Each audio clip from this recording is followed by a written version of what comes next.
This episode, I'm going to be talking to Rune Rasmussen from Denmark on his work with the Nordic Animism calendar that he's been working on. He did one last year that I was involved in that project as well, and it was absolutely lovely to see how it was presented. And it's coming out again this year, and this time he's decided to split it up into a book as well as the calendar, so the information doesn't have, can be kept separate and can be observed in a different way. This is the calendar, and the book is going to be available on the Northern Fire website, probably by the time that this comes out, and it's certainly worth a look. It's beautiful work. He's done a hell of a lot of research for it, and that's what we're going to be talking about for the duration of this podcast. We ended up getting quite into it, which for me was bloody lovely and really interesting to talk about. So we've decided that we're going to split this up into two parts to make it a little bit more manageable. Hopefully you're going to find it as interesting as I did. So without further ado, here we go.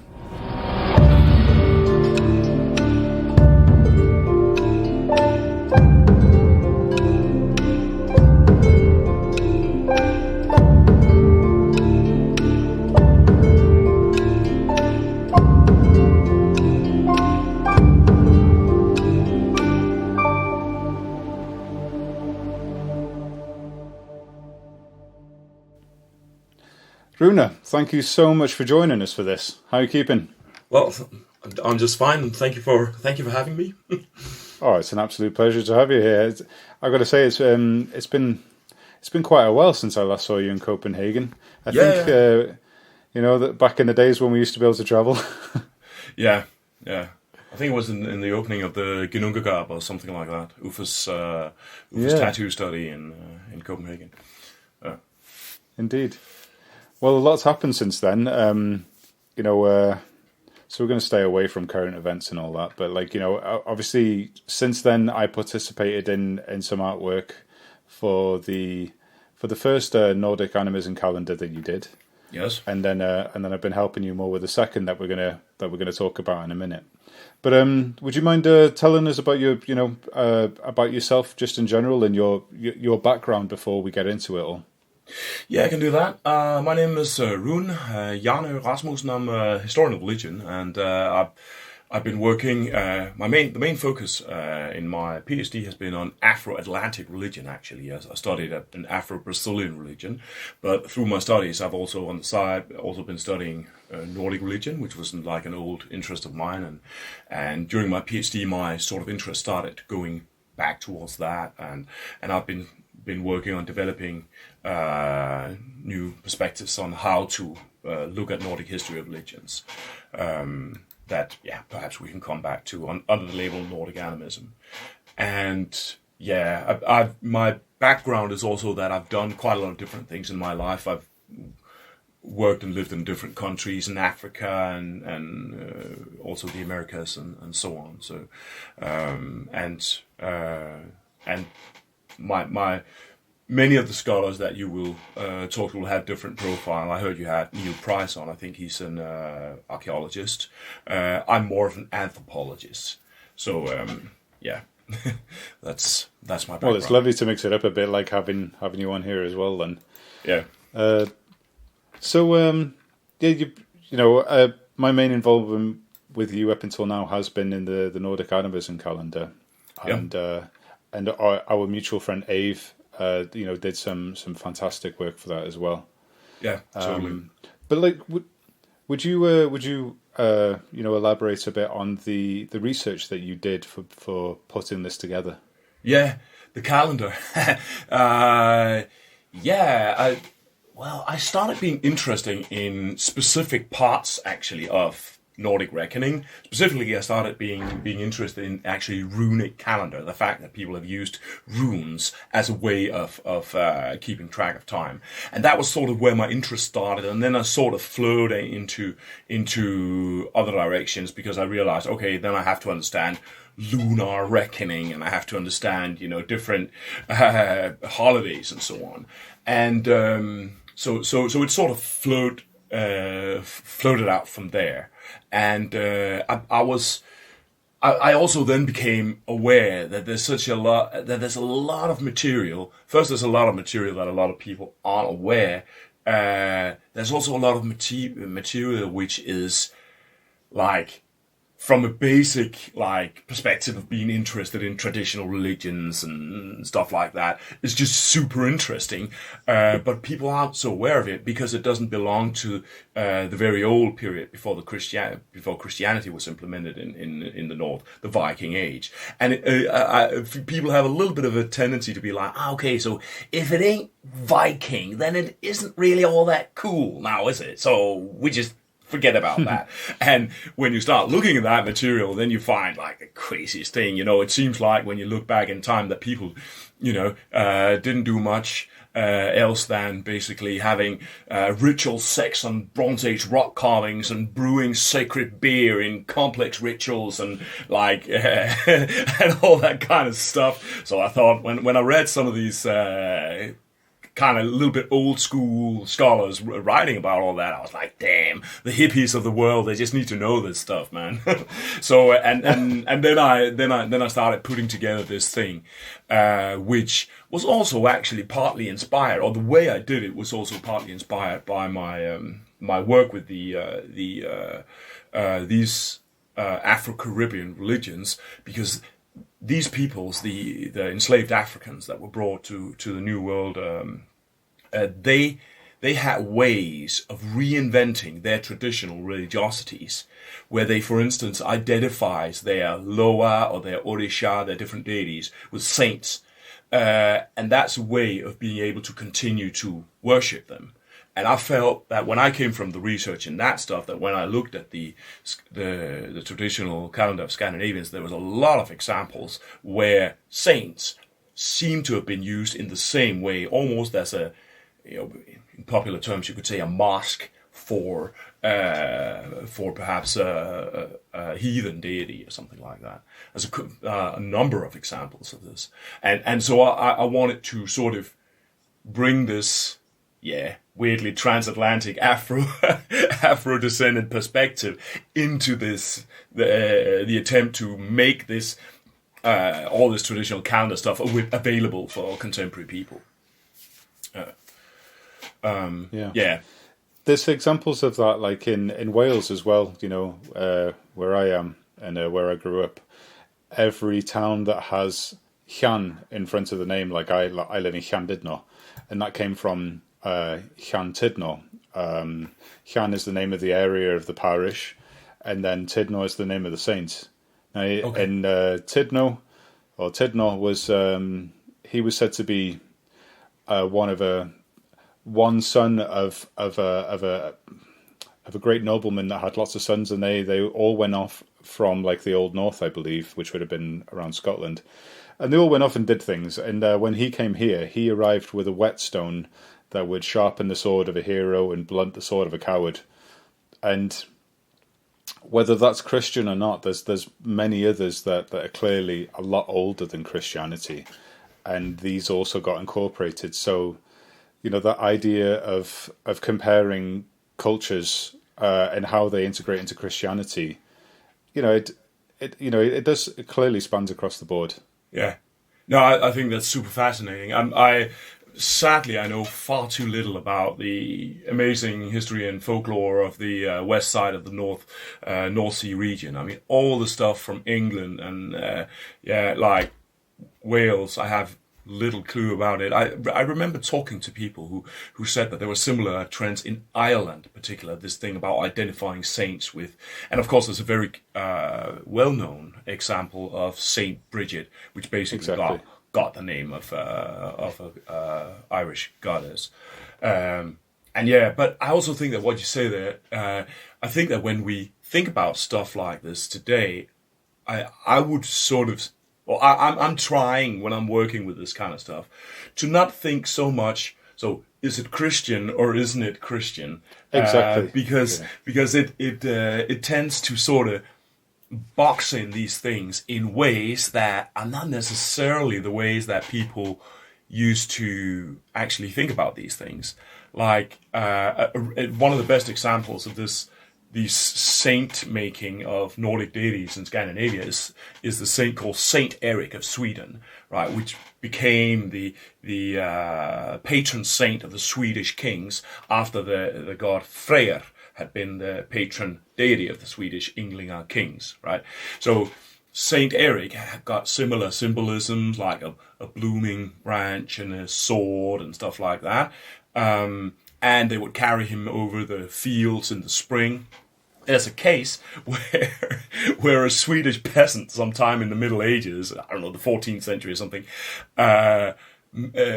gave a religious vow, a religious oath to Saint Eric to get cured from some illness that he had. And then when he got cured, he went up to Uppsala and then he sacrificed a horse to Saint Eric. And this is this just shows that, I mean, from our perspective, it's not a particularly Christian thing to do, to go up to Uppsala and sacrifice a horse. but from his perspective, you know, the whole thing of being Christian or being something else is probably it was something different for that person. Yeah. So. No, I couldn't agree more. I think that's something that is.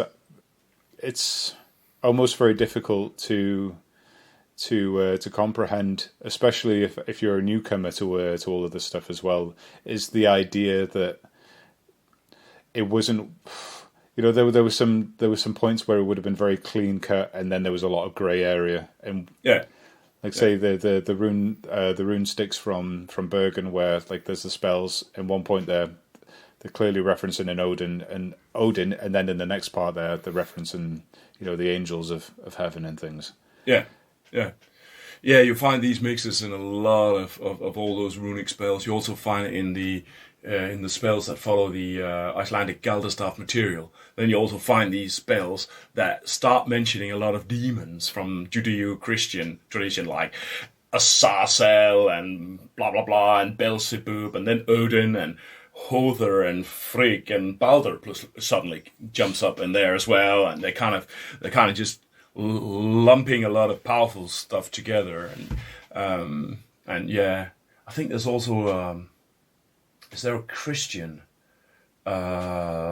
runic stick from Denmark that also? I forgot about that. I heard also about like a guy in Germany that he denounced the Nordic gods and you know, became a Christian, and he did this by going up to apparently some local wooden statues of the Nordic gods and denounced them, and then cast a spear at Odin, which again is a slightly confusing way about going about it. If this is true, I've heard the second hand. I've heard everything second hand, in fact. So back onto the point then about the incorporation of the more traditional Scandinavian festivals of the year and so on getting incorporated into the Christian calendar. Would you elaborate on that a bit? Yeah, there's a Swedish scholar called Andreas Norberg who wrote an amazingly nice piece of scholarship on that stuff. And unfortunately, he wrote in Swedish, but there's a nice summary in English in the end of it. And I'm sort of leaning on him. I think his work is probably some of the best, if not, you know, undoubtedly the best that's there today. And so according to this guy, there are quarter celebrations. So there are 4 celebrations around the year, right? This is not new to anyone, probably, because people usually think about the solstices and the equinoxes as celebrations. However, it's slightly different, because what is actually, if we take, for instance, the winter celebration that we call Christmas today, it's actually pushed from the solstice, and it's pushed away from the solstice, so it's later in the year. And there's long argumentations and like comparing different sources that he reaches this conclusion. However, it seems it seems quite certain to say that there was a Yule celebration on the first full moon after the first new moon after the winter solstice. So when the winter solstice is there on the 21st, 22nd of December, then you wait, and then the first new moon comes. And then when that moon hits its fullness, that is the old Yule. So that is sometime in the middle of January-ish, right? And there are similar ways of timing the other important times. There is the Dis thing celebration, which the famous Uppsala celebrations, a couple of months later, also timed by a moon. The summer celebrations, midsummer celebrations, are difficult to time precisely by the sources. I personally believe that it was a similar timing. And then there's the Veturnetter, which is a full moon around the autumn equinox. So these quarter celebrations, they're located a bit after the solar celebration. So the winter celebration is not the winter solstice; it's a bit later. The summer celebration, probably not the summer solstice, but a bit later, and the same with the spring and or similar things with the spring and autumn celebrations, right? So these 4 celebration periods, they have then sort of fed into time, because then as time goes by, then a new religion comes. It takes over everything. It defines everything. It defines time. That's a really important thing. So then new logics and new mythologies also come. A really good example of this is the spring celebration. At the 25th of March, we have today a Christian holiday called Lady Day. Now that is 9 months before what? Christmas Eve. So that's the evening that God had sex with the Virgin Mary for her to get pregnant with Jesus, so he could get born on Christmas Eve. Right? That's the logic of the Christian mythology. And then what happens is that people sort of, now that celebration happens to fall around the time of year when they used to have the big Dis Ting goddess celebrations in Uppsala. So there's, you see, for some peasant living in the countryside in Sweden, is it God having sex with the Virgin Mary, or is it, a big spring goddess being celebrated, or is it in England Eostre or whatever? These things would have flown together and merged. So down through time, you have these other holidays emerging sort of around that time, right? So what you really have is that you have these periods where there's a lot of different holidays, and Yule, Christmas time, is just by far the most intense. Like, there's a gazillion holidays, and I think it has probably always been like that. The scholars of Nordic religions, and Andreas Norberg that I mentioned before, they can see that this particular full moon in January was probably where the heathen Yule celebration culminated. But the word Yule or Julis I think it's Julis in some Proto-Germanic language, is actually, the linguists can see that this word Yule is actually derived from a plural. It's Yules. It's not one Yule. They're more. It's Yules. So I think that, if you look at your Google Calendar here in December and you see what it looks like, I think it looked similar for ancient Germanics had they had Google Calendars, and that is a lot of stuff. A lot of stuff happening, right? You need to meet with your old role-playing buddies, and you need to go to that part of the family and the other, and blah, blah, blah, blah. So you have a tight schedule in Yule. And so all these different holidays that emerged down through time are, in a sense, they're sort of located in that time of year. And they are oftentimes, they're playing with the same motifs. They're taking the same motifs that probably was there all the time, and then they're sort of mixing them in new ways.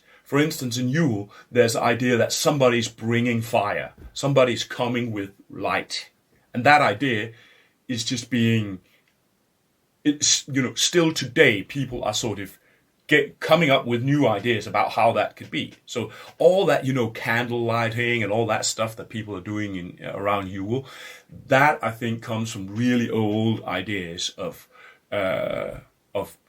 bringing light. So when you look at stuff like a Campuslauf in southern Germany, where you have these monsters in what's it called, pelts, or carrying torches, then that is one version. And then in other places, people put little candles between cute little pixies or gnomes and stuff like that, and these are different versions of doing something similar. Of course, some stuff is cooler than other. Campus is a little bit cooler than putting just lighting candles. Yeah, but yeah, that makes sense. Have you heard of the Welsh one, Mary Lloyd? Yeah, I have. I haven't looked at it, but I've just like seen that and thought, man, that is some shit. Yeah. So, for instance, I have to admit that it's not something that gets practiced around my area in North Wales. It's, from what I know, it's more of mid Wales and more over onto the coast a little bit. But the idea of it is that you take a horse skull and you decorate it, and you have someone holding it, and the person holding it has a white sheet over it, and you lead this creature around, and then you go to people's doors and you sing, and you almost have like it's like a sing-off. There's a traditional tune for it, but then you have to improvise it, and you're basically improvising to ask someone to let you in and to come eat and drink your stuff. And if your song isn't good enough, they turn you away. Okay, yeah. None of that. Yeah, awesome. But then, but it's also the same idea as well of actually, no one knows how old that idea is. But then, say down in Cornwall, when it comes to spring, you've got the idea of the horse that has become a horse again, and it has flesh. So it could be the idea of it coming back to life as well. Yeah. No, I think there's similar motives in the Nordic area. I don't remember if it is Orkney where they have a similar thing of or maybe it's Shetland or something. There's some of those islands there where they have this thing about decorating a skull, a horse's skull. And I think in Denmark, actually, there used to be a Yule horse, a Christmas horse of sorts. And if you look at the symbolisms that's around the whole of the dark period, from around like the winter nights, Halloween-y sort of time, and down towards around St. Bridget or Candlemas time in early February, in that period of time, there are horse motifs sort of appearing and like playing a little bit of a role. And I think that makes very much sense, that thing about the dead horse in Yule, and then it becomes alive later.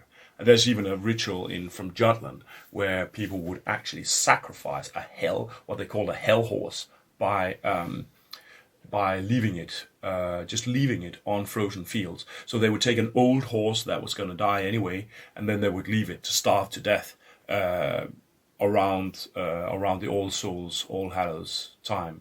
And they call this horse a hell horse.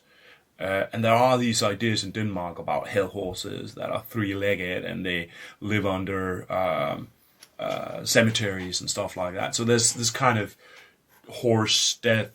dead horse associations going on around that. That's brutal. Yeah, it's pretty. Yeah. Don't try this at home, kids. Yeah, the one with the idea of the horse in Wales. No one knows how old that idea is, and of course, no idea. I'm not trying to correlate it with saying it has anything to do with it. It's just it's just one of those things. It's interesting.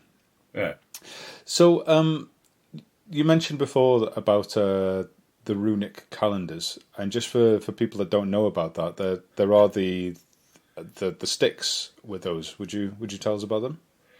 Yeah, that is awesome, man. I mean, when I started looking at that, I was thinking, how come the hippies haven't gotten into this before? I mean, it's like, this is like a hippie wet dream. If I was a hippie and I wanted to imagine something cool, and I'm smoking a bit of cannabis, perhaps I would come up with that. Anyway, I don't know, perhaps delete the last thing. Or leave it, I don't know.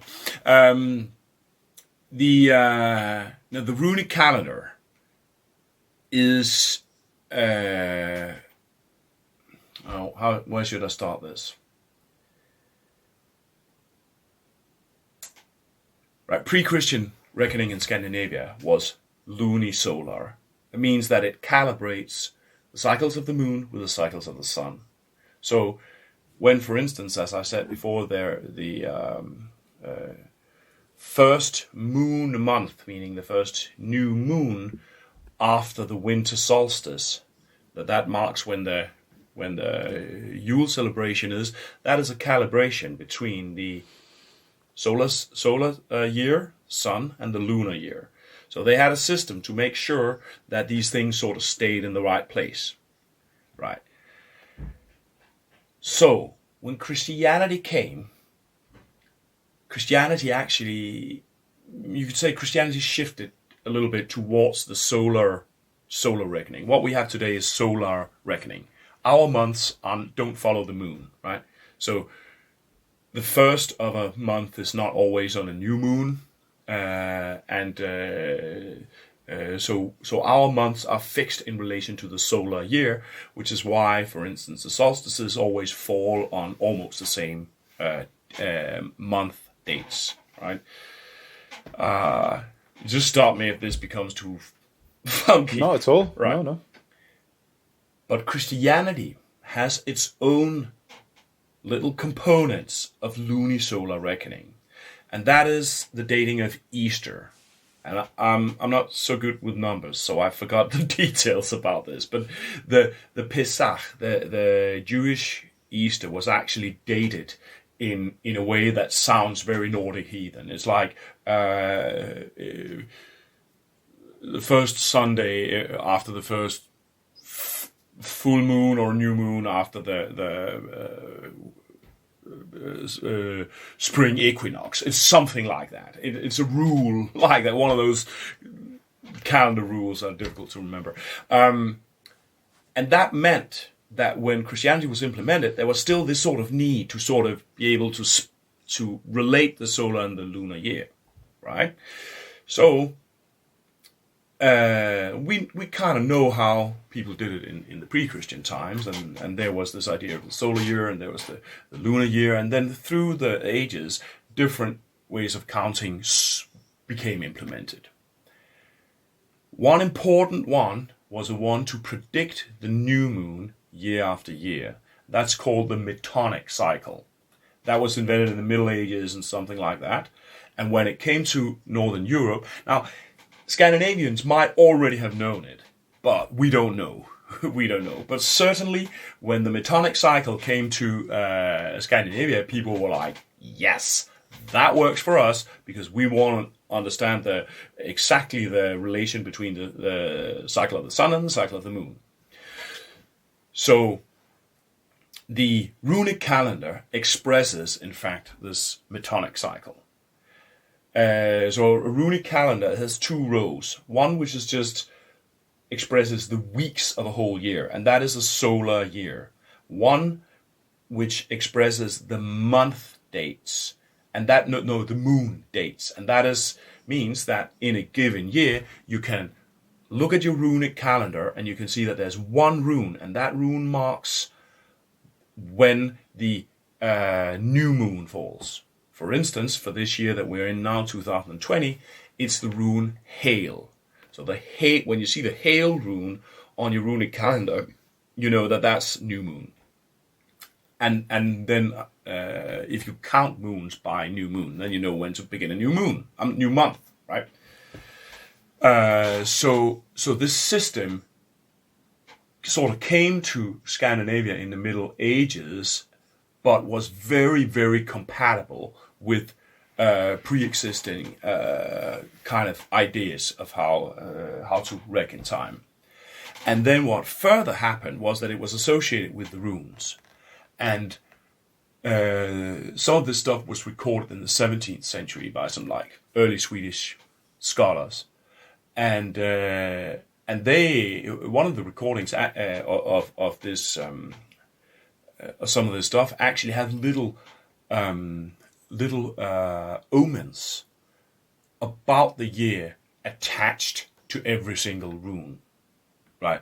So and this is typically agrarian omens. It's like a windy year, a good harvest year, a troublesome in this or that respect year, a year with a troublesome childbirth.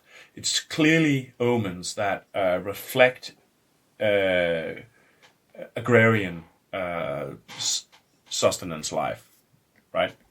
So the runic calendar sort of emerged as a way, in this kind of syncretic process where there were pre-existing ideas in Scandinavia that were sort of reflecting on and incorporating older heathen ideas of the of how to reckon time, and this idea that these runes actually kind of foretell something about the year, which I think is quite spectacular because most people, there aren't a lot of people who like runes also like the idea of divination with runes. I like this myself as well, but it's very difficult to find any strong examples of it.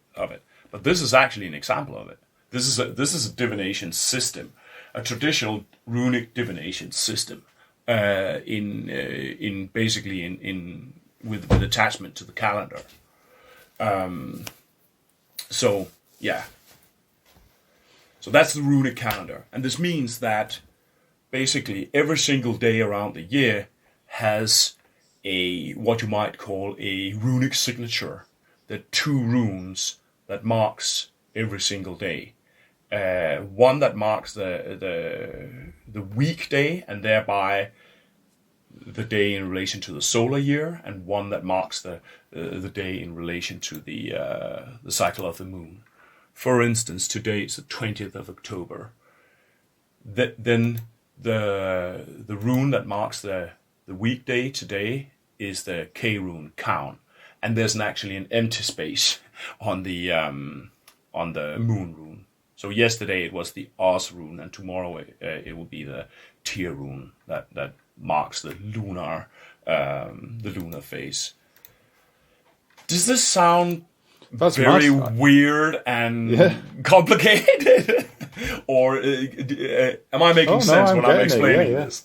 I'm getting it. Cool, I've seen the rune sticks, and I've kind of just looked at them and thought, don't know how they work. So it's interesting to hear. Yeah, and I think that's what everybody had been doing. They thought, oh, that looks cool, but I'll think about that some other time.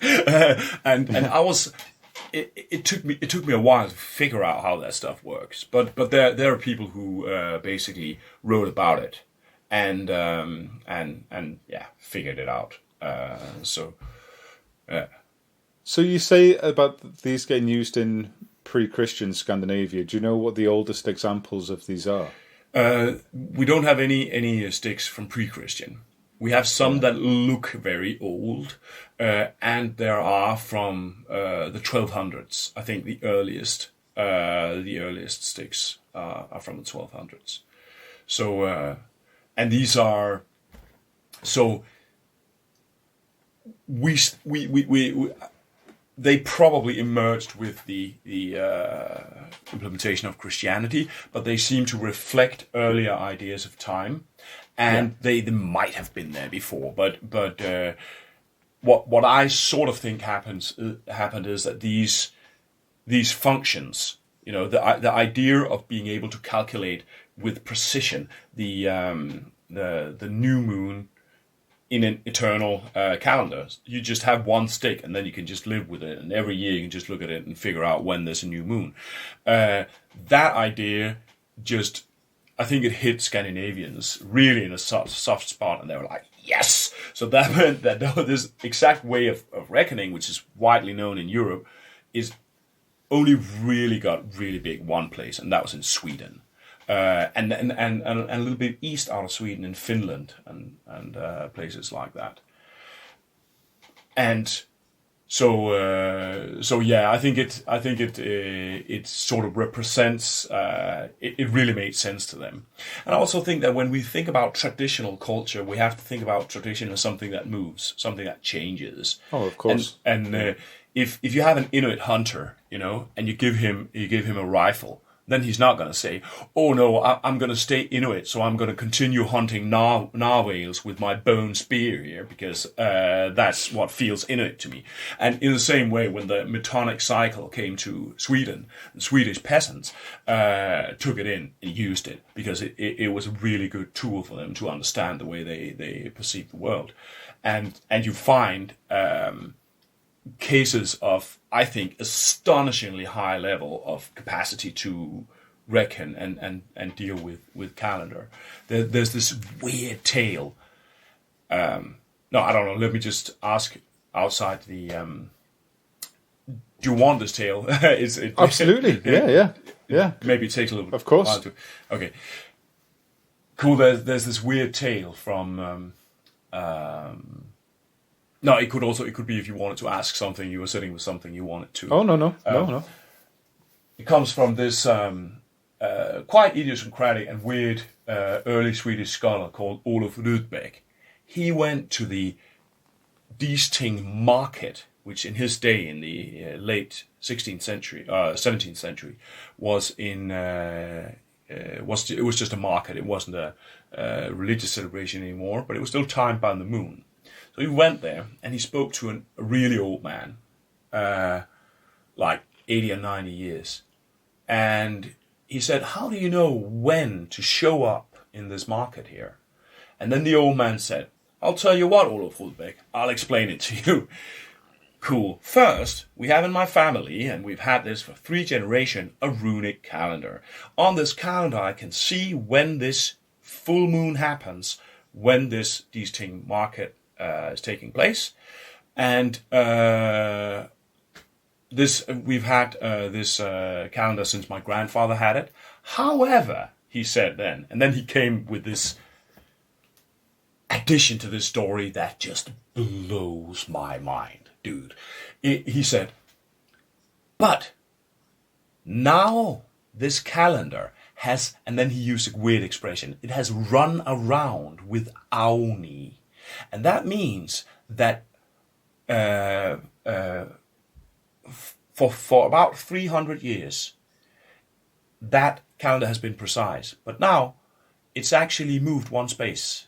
So it'll be one day earlier from now on, or one day later, I don't remember.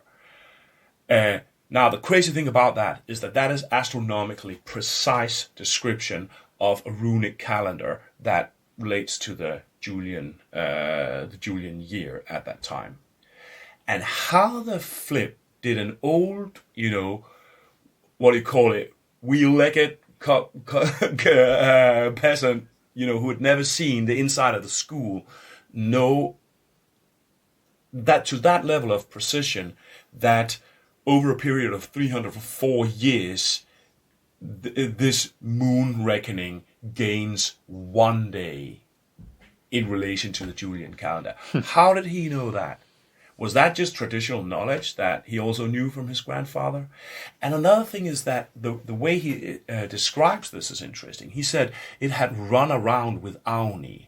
And King Aun is actually a mythic figure from the Ynglinga saga, if I remember correctly, whose lifespan represents the cycle with which the heathen festivals would be held at Uppsala. So he uses in the late 17th century a heathen concept that he had, zero chance of having read in books, because these books weren't available at that time. So he uses a heathen concept to express an astronomically really precise detail about how reckoning functions. And that's a little bit, I mean, I know this sounds a little bit like some crazy program on some crazy history channel. And of course, there's always the odd chance that Olaf Rudbeck made the whole thing up or something. But I just think it's a really interesting example of, first, that normal rural people with very little level in schooling can have a very high level of interest and knowledge and competence in understanding stuff like cycles of the world that they live and they navigate. If you go and you visit, like if you visit indigenous peoples, right, and you go hunting with them, then you find amazing levels of knowing their environment. I once visited my partners. He's born in an indigenous population in Central Africa, and these people, they would say stuff like, "Okay, so tonight, 1 out of the 16 edible species of termites that we know is going to swarm, and on that night," and so they take buckets and balls and everything that can contain termites, and they go out, and on that night, termites just swarm out of the earth in biblical proportions, right? They know this because they have a very high level of and I think this old man, this is a representation of a similar kind of high level indigenous knowledge, a high level traditional knowledge. Yeah. Does that make sense? Absolutely, and especially if you are living like your life outside in a way that most of us do not anymore, then you are going to be in touch with it more. And if you're really old, then you'll see the changes. Yeah, totally. Yeah. Totally. So I just wanted to ask, so the whole cycle then of the supposedly of the sacrifices happening at Uppsala every 9 years, what was it that dictated it being every 9 years? The myth in the Ynglinga saga about King Aun says that he has, if I remember the myth correctly, that he was getting old and he was, but he didn't want to die, so he pleaded with the gods to let him live another year more by sacrificing one of his 9 sons. So, according to the myth, he sacrificed a son every year, and then at the 9th year, it was his last son, and then he died. So that's the myth about it. And according to Andreas Norberg, he argues very convincingly that these 9 years are actually what we would call 8 years, because of a kind of, it's called inclusive counting, which is that you start counting from 1. So you go 1, 2, 3, 4, 5, 6, 7, 8, 9. So you have 9 when we would count 8. He argues and he points that there's a number of cases in Nordic mythology where you have this inclusive way of counting, which was normal in the Middle Ages. But I'm not sure that this discussion is absolutely closed. The big question is when with these, when exactly would you want to start these things? And I have a theory about that, but it's too crazy and complicated for me to start talking about that now. But it might have been something about when the first new moon fell in a certain distance from the solstice, winter solstice. That would mark that. Okay, so now this is one of the years where we had one of our octannual gatherings. So I wanted to start them again, but first we have to figure out when it's supposed to be, you know.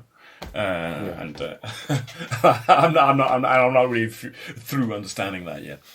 Yeah, and the procedure of ritual might get a little bit complicated now as well. Yeah, the whole sacrificing of human beings it would be a little bit troublesome. Yeah. Well, in this day and age, if you want people to really to sacrifice something and for it to really mean what it meant then then you can tell people to come along with a car and just and set the car on fire, with their credit cards inside it. Yeah, or their social media profiles or something like that. Yeah, so, exactly. Yeah. No, I actually also think that when we talk about human sacrifice, it's important to.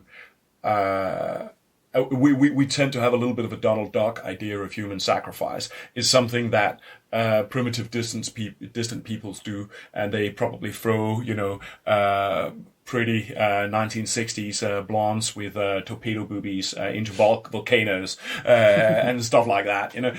However, what is a human sacrifice really? It's a sacralization of violence. And what is the sacralization of violence? Well, that can actually be quite a lot of things. If you have a normal Christian, execution throughout European history, there would have been elements of sacralizing that violence, even like identifying the person who was going to be executed with Christ, and he would have to repent and go through a ritual, mythic process of repentance and so on and so forth. That's a human sacrifice, dude.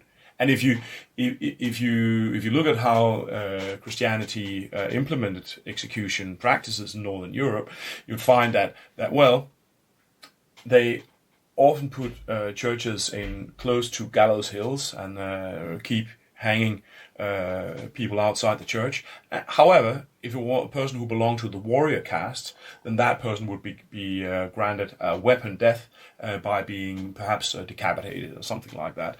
It's very, very close to sort of this Viking age thinking of warriors who want to die by weapons, as opposed to, I don't know if that was opposed to being hanged as a human sacrifice, but at least there are these two aspects that seem to be brought on. There's somebody who wrote about, I forgot the name right now, there's somebody who wrote about this whole thing about executions, how they mirror pre-Christian human sacrifice.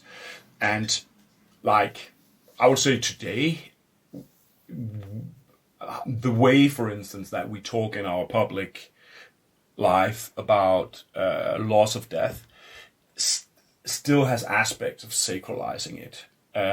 Soldiers, for instance, when soldiers die in Iraq or Afghanistan, like, you can be opposed to those wars, but you damn sure you need to, take a little bit of care when you talk about those soldiers who actually gave their life there, right?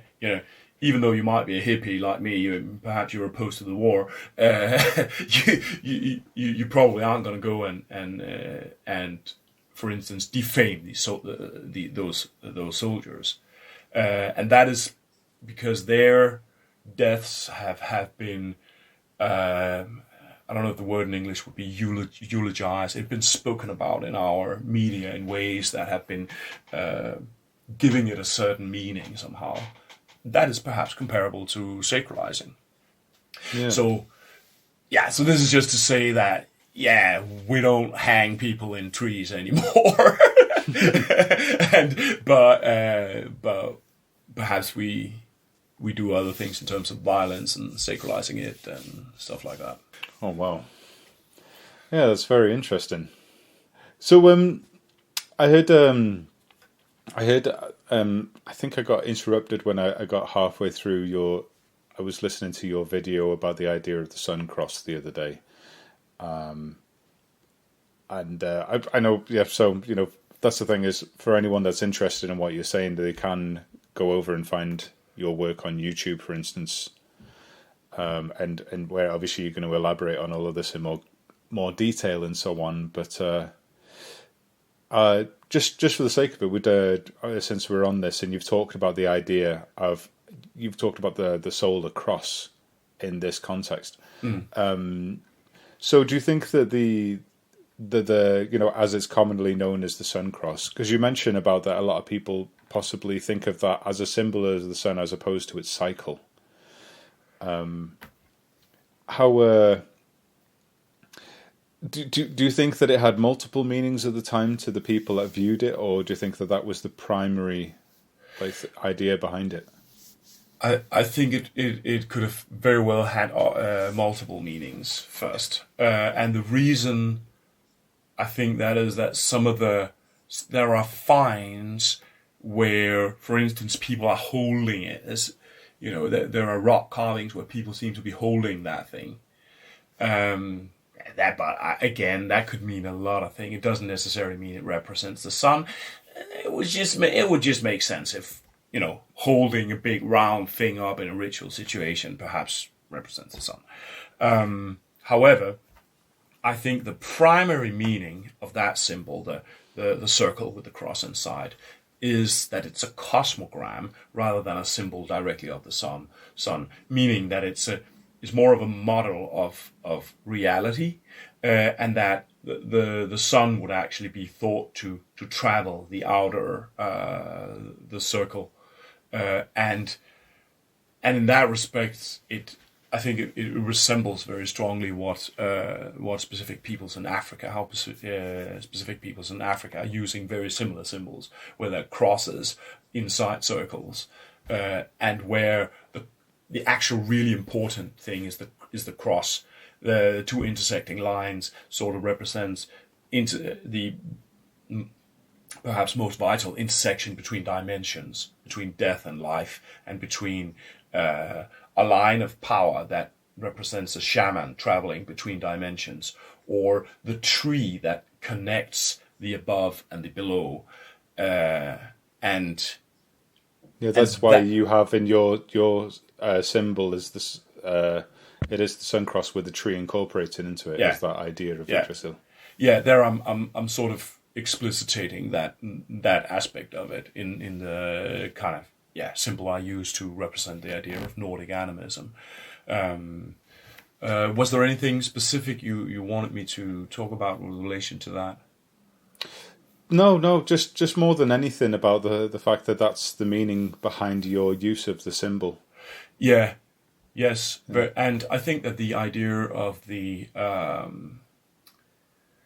tree as the central symbol of life is really, really, I think, important in Northern European tradition in many ways, in a number of ways. You have these ideas. First, you have ideas of sacred trees.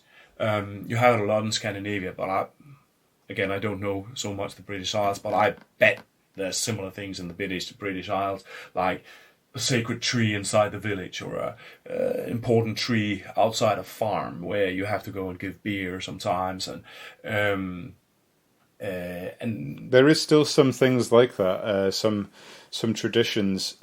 I mean, yes, I don't know how. I don't know of any certified traditions in Wales as such, other than there's some really, really old yew trees in some of the graveyards around here. I think possibly, 3,000 to 5,000 years old. Some of them or so, they think. Whoa, yeah, that's old. So at least 3,000 years old. One of them in particular, I think, was the seed was put inside a burial mound of a chieftain, and that it came out of that. That's what I've read about one that's in mid Wales. Okay, wow. But on the subject of traditions that happen, I know I saw my friend Clive Lang, lovely guy who I tattoo. He posted on his Instagram of one where I think they were pouring cider at the roots of a tree, and that's. It was really lovely to see, because it wasn't one of these sort of traditions where, where it's getting, there's almost a lot of like acting with robes or anything. It was just a load of people going having fun and just pouring a little bit of cider over it and making having a bit of a party around it. But it certainly happens, of course. Yeah. No, I would. Without knowing it, I would have expected that something like that would probably be the case in the British Isles, because it's such a pervasive image, the idea of the tree. Of course, there is the image of the Yggdrasil that we all know as sort of this connecting system that binds all life together. But there's also ideas of humans being created out of trees. There is the idea of runes, perhaps being sort of trees, like in the Anglo-Saxon rune poem. It seems a little bit that the rune names is being more like trees than in the Nordic versions. There are these like ash and thorn and oak all of a sudden, and there are. There's this also the idea of staffs, the idea of using specific staffs. So there's, and I think this is not something I studied specifically, but there's something about idols, creating idols as staffs that are being cut. So yeah, I think the tree as a kind of meeting point or relational point between humanity and other than humans is a really important symbol. And yeah, oh, by the way, also if you go east, there is this Mari people that live inside, I think it's inside Russia, who are the Finno-Ugri speaking group. And they are still practicing pagan religion. Some people call them the last pagans of Europe, and they have they're super focused on trees. They meet in groves and they put sacrifices at trees and stuff like that. That's a really important part of their religion. Yeah, trees. Yeah, and again, like there's the whole thing we've been talking about the idea of being able to mark out the year by these rune sticks and so on, and by the lunar cycles, but also trees are they're speaking a language that we can understand if we pay attention to them as well, of how good or how bad the year is going by their actions, as well as the birds and so on. Yeah, and flowers and all that. Yeah. Again, I feel like I sound very hippie when I say it, but it's true. Yeah, no, totally. And there are ways of the ways of communication that scholarship is discovering now that really sound, if you describe it like this on a podcast like yours here, it's going to sound really hippie, but it is. Perhaps it is. Well, perhaps we should just be more hippie. Like that there are specific fungi, right, that are penetrating parts of the forest, and that they facilitate sort of hormonal communication between trees. So one tree will register if another tree is having a problem. Now, if that tree is a child of itself, it comes from its own acorn or not, then it will perhaps channel nutrients to that tree as it's like communicated to it. I don't know the details of this. I didn't study the science of this. I only have it, from chit chats with people. But that kind of stuff, it sounds like flipping Avatar, right? Exactly. And, yeah. I read a book about it called "The Hidden Life of Trees," and I've always loved trees as it is because I'm interested in most things. But that thing blew my mind, and it was talking about I can't remember the name of the microfungal connections and all of that. I can't remember the name of it, but the new Star Trek, the idea of their time travel space continuum and all that is based on these new findings that we're talking about here. Wow, okay. Is that the one that's just on Netflix right now? Yeah. So okay, I'm going to watch that. They based all of their fungal thing on these ideas as well. Yeah. And no, it's absolutely fascinating. But yeah, so for anyone that hasn't heard about The Hidden Life of Trees, is amazing. And just for fun, I'm going to say on that point that I thought, I've got to look into other books like this.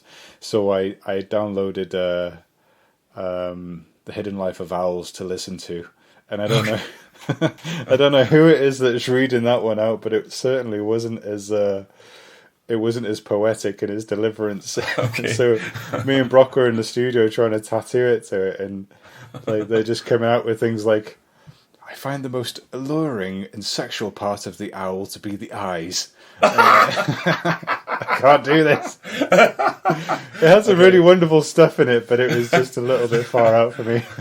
Oh, that must actually be lovely, tattooing while listening to MP3's books or something like that. We try to mix it up a little bit. It depends on who we're working with and how interested they are in hearing about trees and owls.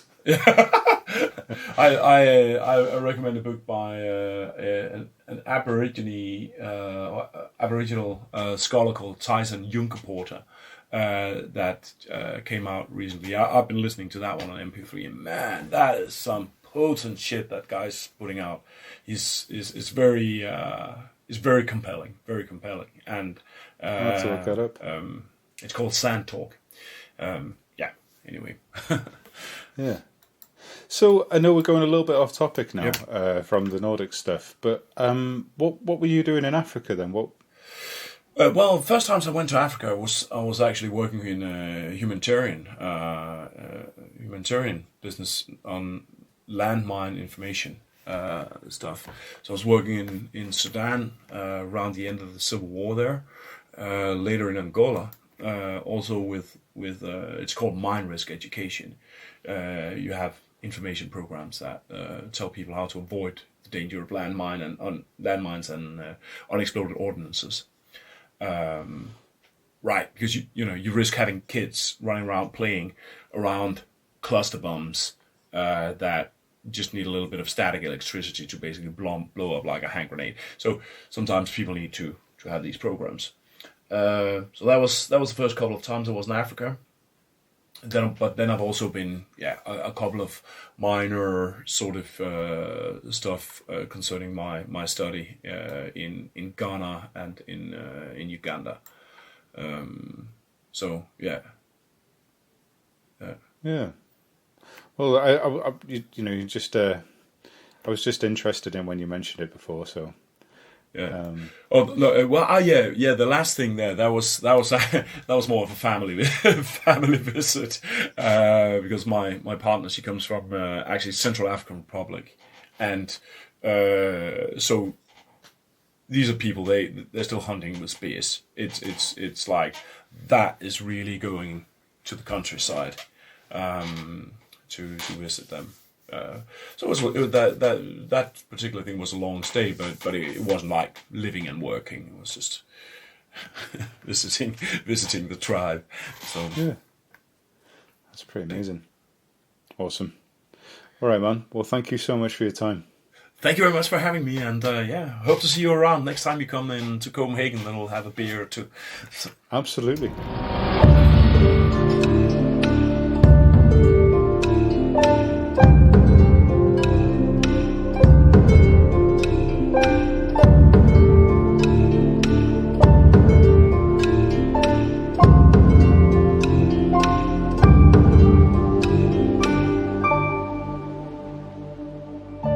Once again, you can find the Nordic Animism calendar on the Northern Fire website in the shop, and as well as the book. So please head over and check it out. It's lovely work, and it's certainly worth having. Thank you.